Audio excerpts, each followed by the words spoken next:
Here is my NFL draft night 2 realistic wish list for the Cleveland Browns. Now, night 1 was highly successful in my opinion. The Browns traded back and got a player at 9 that they would have taken at 6, got an additional 3rd round pick from the Kansas City Chiefs, addressed offensive tackle, and addressed wide receiver at pick 24. So they addressed their 2 biggest needs.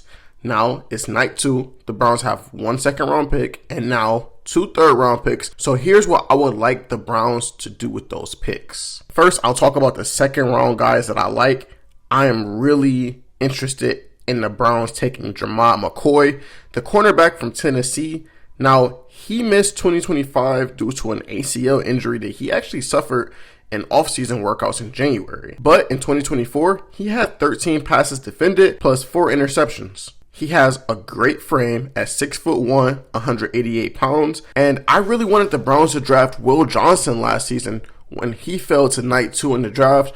Obviously, the Browns took Schlesinger and Quinshon Judkins, which were great moves, but this is an opportunity to get an additional corner to help out Tyson Campbell and Denzel Ward. And for those same reasons, I'm also interested in Avion Terrell and D'Angelo Pons.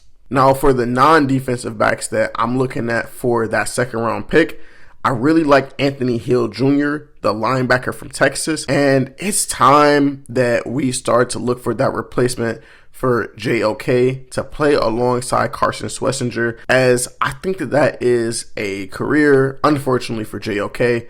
He's going to move on to bigger and better things for his life. And I think that Anthony Hill Jr. has great size for an off-ball linebacker, and he's very active in those pass lanes in coverage. He's a sideline-to-sideline guy, just like Carson Schlesinger, and you dial up a couple of blitzes for him, and he's going to get you some production.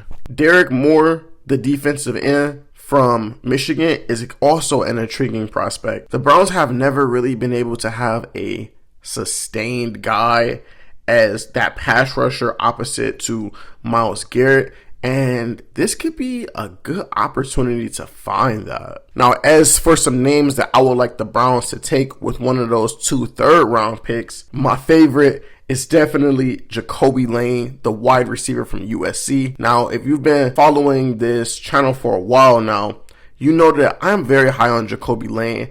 I think this would be a great spot to take him. I wouldn't want the Browns to take a wide receiver in the second round, as we just took one in the first round, but a third round pick is an appropriate place to take an additional wide receiver. Now, the Browns drafted the make you miss guy who doesn't have super consistent hands last night in Casey Concepcion, and I think this would be the good opportunity to take that big-bodied route artist, which is exactly what Jacoby Lane is. Final guy that I will include in this video is Notre Dame tight end Eli Raridon. Now, he'll be able to come in and do all of that dirty work that you need done in the trenches, like run blocking, occasional pass blocking for Shedeur Sanders or whoever's going to be starting at quarterback, so you can free up Harold Fannin to really be your extra receiver. Now, don't let that mistake you. He can also be effective in the pass game, but he can come in and spell Harold Fannin so that he can be freed up to do other things. Comment down below who you think the Cleveland Browns will draft 39th overall.